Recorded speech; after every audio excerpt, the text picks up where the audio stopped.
Graça e paz do Senhor Jesus a todos. Estamos aqui com a gravação de 1 Tessalonicenses, capítulo 4. Eu peço perdão porque ontem eu não consegui fazer a gravação, mas hoje eu pretendo gravar 2 capítulos e assim colocar em dia as nossas gravações. Esse capítulo é muito importante. Esse capítulo eu estava lendo e eu pensei que maravilha seria o mundo se todos conseguissem andar dessa forma como Paulo nos instrui, como ele estava instruindo aos Tessalonicenses, que eles andassem dessa maneira. E também vai falar do arrebatamento. Você já deve ter ouvido falar do arrebatamento da igreja, e parece, para muitas pessoas, não parece uma coisa muito real. Muita gente talvez tenha dúvidas com relação ao arrebatamento, mas você que crê no Senhor Jesus, você sabe que nenhuma palavra que está escrita aqui vai deixar de acontecer. Sabe por quê? Porque já aconteceu. Essa palavra aqui, como eu sempre digo, é passado. Essa palavra aqui, Deus disse que as coisas que serão para ele já foram. Então isso tudo aqui já aconteceu. E que maravilha se nós pudéssemos convencer todas as pessoas a andarem, viverem segundo essa palavra.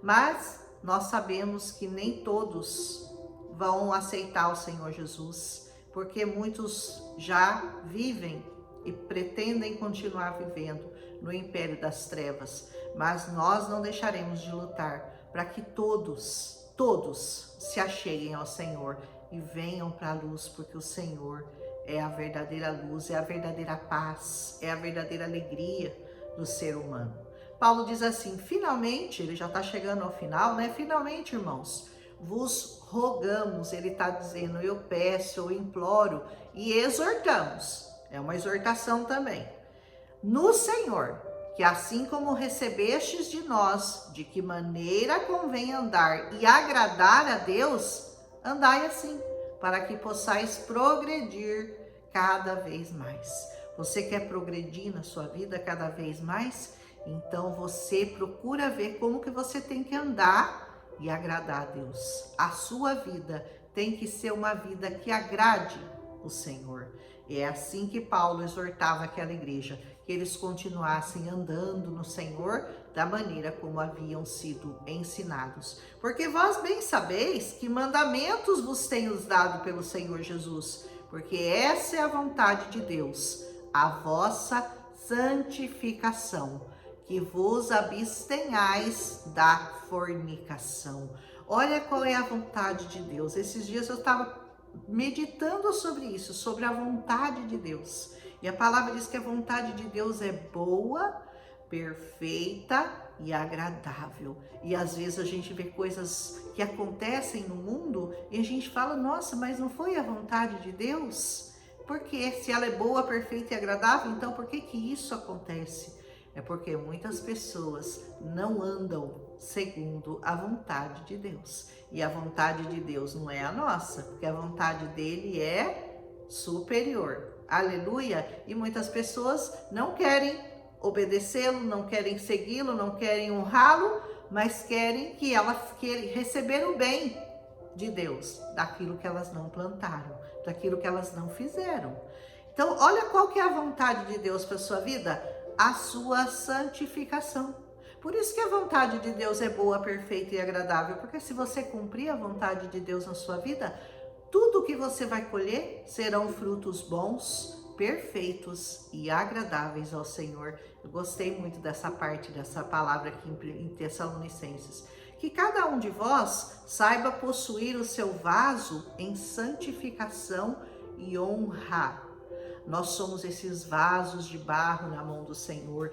Então você cuide do seu vaso, cuide do seu corpo, possua o seu vaso em honra e em santificação. A palavra de Deus, santificai-vos cada dia mais. Abstenha-se da fornicação desse mundo, abstenha-se dos convites mundanos, de tudo isso que o mundo fica tentando te atrair, que vai agradar o seu corpo, mas vai desagradar profundamente o seu espírito. Então, mantenha seu vaso, que é o seu corpo, mantenha ele em honra e santificação, aleluia.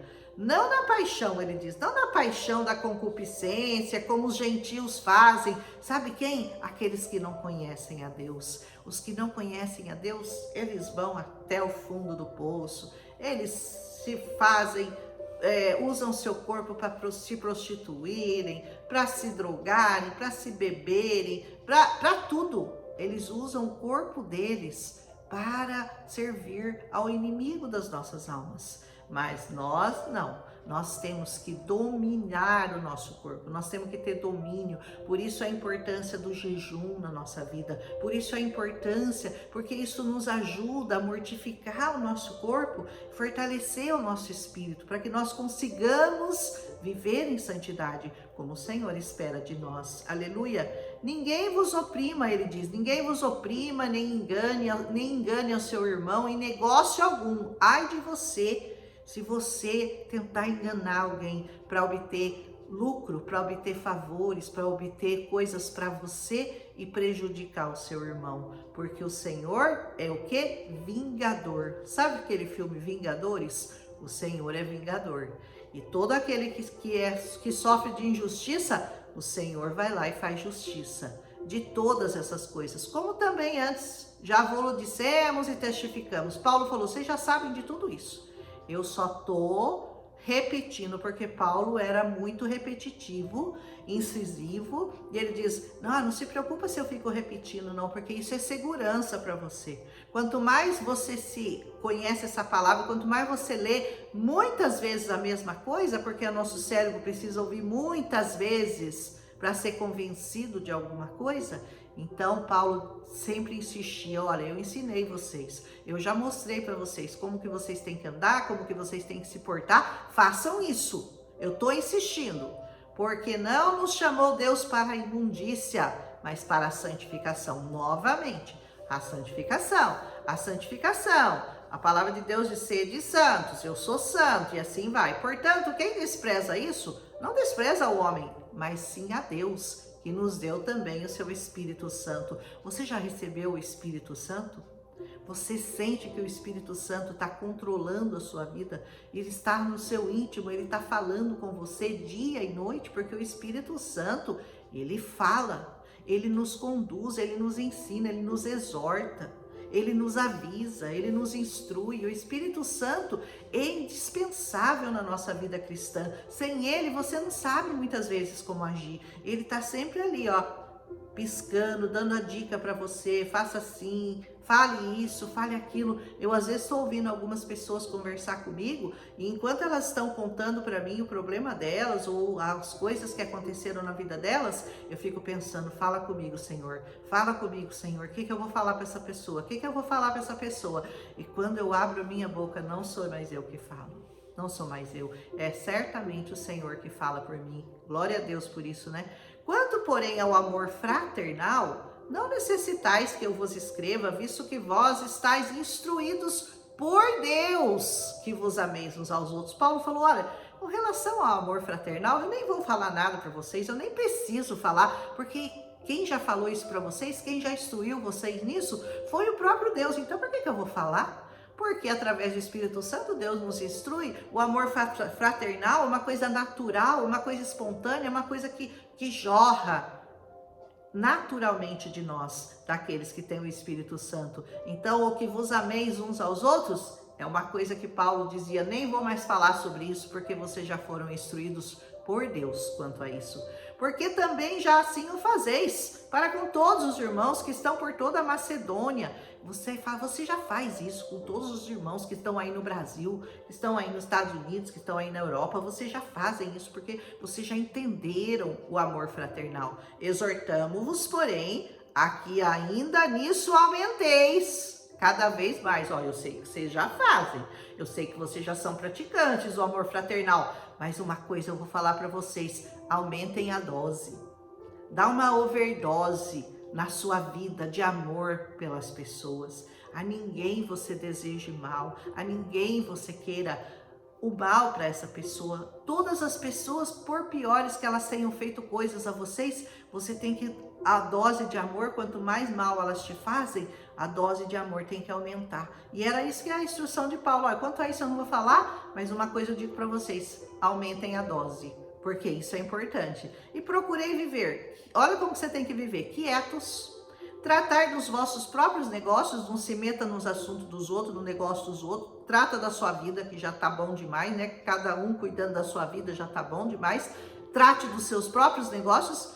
Trabalhe com as suas próprias mãos, ou seja, não usurpe as pessoas, não use as pessoas para trabalhar para você obter lucro, como já vos tenho no mandado. Eu já falei isso para vocês, vou falar de novo, para que vocês andem honestamente para com os que estão de fora e vocês não necessitem de coisa alguma. Aleluia. Eu não quero, porém, irmãos, que vocês sejam ignorantes acerca daqueles que já morreram. Ele diz, acerca dos que já dormem. Agora ele vai falar do arrebatamento, para que não vos entristeçais com os demais, que não têm esperança. Sabe aquele que acha morreu, acabou?